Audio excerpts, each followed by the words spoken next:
Hey everybody, happy Saturday to you. This is one of our, I guess, man, it's our first video in a long time. We were off Is for a it? few weeks. Oh, Yeah, we're off for a few weeks, and then last week we were running so late we weren't able to do it oh, that's right. before the show.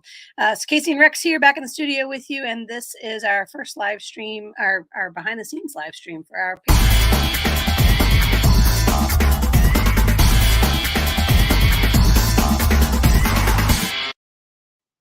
Episode 190 today. We're going to be working on personification and anthropomorphism, which admittedly I wasn't completely familiar with until I started getting ready for this. These are the technical terms around when you imbue non-humans with human features. So I was thinking, like, on the personification side, I was thinking about like making flowers and have feelings and things like that. But it's it's a little bit more complicated than that. So we're going to talk about that, and then we're going to talk about making the animals talk. So I don't know. Do you write stories that have talking animals in them?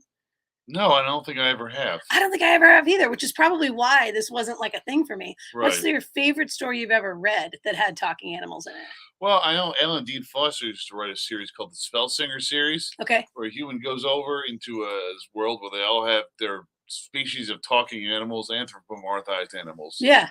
everywhere. I used to love that when I was a kid. So, okay, so that's an interesting point because a lot of times people think that this thing, these talking animals, are for kids, and we think of that about that like in kids' stories. We used to Right. have a great series of books by a woman named Sandra Boynton for my daughter, and one of them was called "But Not the Hippopotamus," and it was all about like how all these people kept doing all these animals kept doing all these things, but the hippopotamus kept getting excluded. Right. And then finally they invite the hippopotamus to come and do something, and it says, "But yes, the hippopotamus." So these we think of these as being kids' books, but in fact, there's a huge audience of adults who enjoy these books too. Who I'm enjoy, sure there's probably lots of fantasy series like that.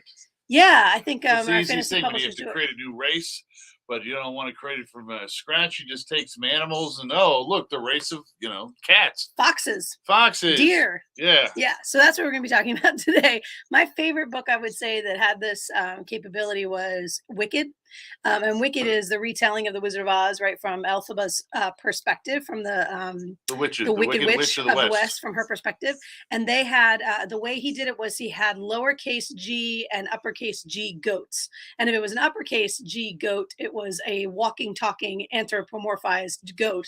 But if it was the lowercase G, it was just a goat, right? Like the just bleh and whatever. So so I thought that was really interesting. He made the distinction between the two. Some of these goats had evolved into the walking, talking, dress coat wearing, college teaching type people, and the others had just never evolved. And it was a really interesting sort of way he handled that. And two, because this goes to the flying monkeys piece, and why did the Wicked Witch of the West have the flying monkeys? I guess is were the flying monkeys the only ones that had that kind of cognizant, what would you call it, sentient capability? But in fact, no. So, yeah, Wicked. If you haven't read, check it out. Show's going on the air here in a couple minutes. You can watch or listen on makethepointradio.com. Thank you to our patrons for being patrons. We appreciate you. We're back in the studio for the foreseeable future, so you'll get a little bit more of this coming up. Thanks, everybody. We'll see you soon.